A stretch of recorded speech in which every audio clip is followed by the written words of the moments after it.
ભરૂચ જિલ્લાના ઝઘડા તાલુકામાં વસતા હજારો લોકો અહીંથી હજારો કિલોમીટર દૂર વહેતી ગોદાવરી નદીની પાવનતાનું ગામ આંગણે સાક્ષાત્કાર અનુભવી રહ્યા છે. કારણ કે એક માન્યતા પ્રમાણે સરસાડ ગામમાં ગોદાવરી નદીનું નીર ગુપ્તપણે બહાર વહી રહ્યું છે. પ્રવાહ ક્યાંથી આવે છે અને તેનું મૂળ ક્યાં છે તે પણ આજ દિન સુધી ગુપ્ત રહેવા પામ્યું છે. જોકે તંત્ર દ્વારા યોગ્ય જાળવણી કરવામાં આવતી ન હોવાથી અહીં આવતા શ્રદ્ધાળુઓને યોગ્ય સુવિધા મળતી ન હોવાની ફરિયાદ ઉઠી રહી છે. ગુપ્ત ગોદાવરીના નીરમાં રહેલું વિશિષ્ટ સત્વ ચામડીના દરેક પ્રકારના રોગોને જળમૂળમાંથી નાબૂદ કરતું હોવાની પ્રવર્તતી માન્યતાને પરિણામે શ્રદ્ધાળુઓ ગામે ગામથી સ્થળ પર સ્નાન કરવા માટે આવતા હોય છે. ઝઘડા તાલુકાના સરસાડ ગામે લોકો નર્મદા નદીના દર્શન સાથે ગોદાવરી નદીમાં સ્નાન કરવાનું સૌભાગ્ય મેળવતા હોય છે. મહારાષ્ટ્રના નાસિક નજીક વહેતી ગોદાવરીના નીર ઝઘડા તાલુકાના સરસાડ ગામે ક્યાંથી આવે છે તે પ્રશ્નના નિરાકરણ માટે સરસાડ ગામે બનેલ એક ઘટના પણ લોકોમાં પ્રચલિત છે. લોકવાયકા મુજબ પાટણના રાજા સિદ્ધરાજ જયસિંહને શરીર પર રક્ત કોઢ નીકળ્યો હતો, જેના નિવારણ માટે રાજવૈદ્યએ તેમને નાસિક પાસે વહેતી ગોદાવરીમાં સ્નાન કરવા જવા જણાવ્યું હતું. તે અનુસાર રાજા પોતાના વિશાળ કાફલા સાથે નાસિક જવા નીકળ્યા હતા.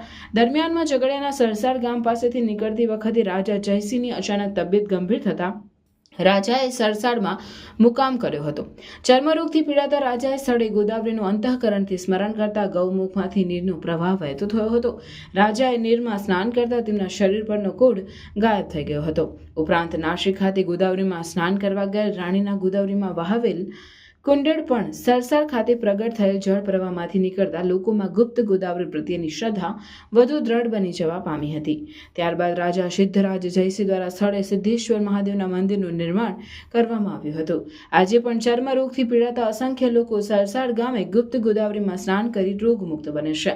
આમ લોકો નર્મદા સાથે ગુપ્ત ગોદાવરીને પણ પુણ્ય સલીલા માને છે. પણ લોકોની શ્રદ્ધા સાથે જોડાયેલા પાવન સ્થળની જાળવણી કરવામાં તંત્ર ઉદાસીન જોવા મળી રહ્યું છે, જેથી અહીં કોઈ સુવિધા ઊભી કરવામાં આવી નથી અને શ્રદ્ધાળુઓને હાલાકીનો સામનો કરવો પડે છે.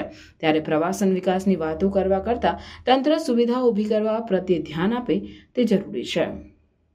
અહીં માતાજીની કૃપાથી જે કોઈ ભાવિ ભક્તો અહીં સ્નાન કરે છે, આસ્થા રાખી અને સામે સિદ્ધેશ્વર મહાદેવના દર્શન કરે છે, તેમના શારીરિક કોઈ પણ જાતની સમસ્યા હોય તે દૂર થાય છે.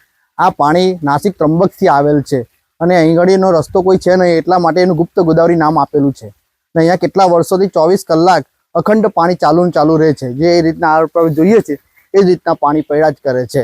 અને અહીંયા આગળ જે આજુબાજુના ગામના અને દૂરના લોકો પણ અહીં સ્નાન કરવા આવે છે. શ્રાવણ મહિનાનો વધારે પડતો મહિમા છે અહીં આગળ આવવામાં, અને દરરોજ જ લોકો પબ્લિક અવારનવાર આવ્યા જ કરે છે. અને કેટલા ભાઈ ભક્તોનું કામ સંપૂર્ણ રીતના થઈ જાય છે અને શારીરિક બી સમસ્યાઓ બધી દૂર થાય છે. આ અહીંયા સિદ્ધેશ્વર મહાદેવના મંદિરની આગળ સિદ્ધરાજસિંહ સોલંકી રાજા હતા. તેમને પિત્ત રોગની બીમારી હતી અને એમના સપનામાં આવેલું હતું કે ત્રંબકેશ્વર જે ગોદાવરીનું સ્નાન કરશે તો જ દૂર થશે. ને અહીંયા આવેલા અને ત્યાં ઝરણામાં એમને સ્નાન કરેલો ને એ જ ઝરણાના સ્નાનથી એમનો જે રોગ હતો તે દૂર થઈ ગયો. તે રાજા અહીં જાહેરાત કરી કે આ જ મા ગોદાવરી માતા છે, જે નાસિક ત્રંબકેશ્વર વહે ને તે.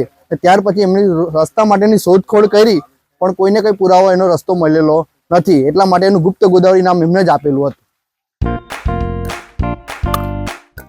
भरूच में first time most trending sports pickleball open हो चुका है. कहाँ?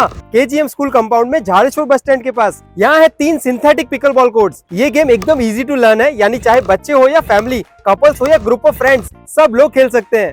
बड़े रैकेट्स और बॉल की स्वीट आवाज और परफेक्ट कॉम्बो. बॉल और रैकेट दोनों आपको यहीं से प्रोवाइड किए जाएंगे. अब फन के साथ फिटनेस और सोशलाइजिंग दोनों होगा. एंड यस, यहाँ मंथली मेंबरशिप प्लान्स भी अवेलेबल है. तो कर दो ये रील अपने फ्रेंड्स एंड फैमिली के साथ शेयर और प्लान करो आपका next outing at Love All pickleball courts. For bookings call 8866 397143.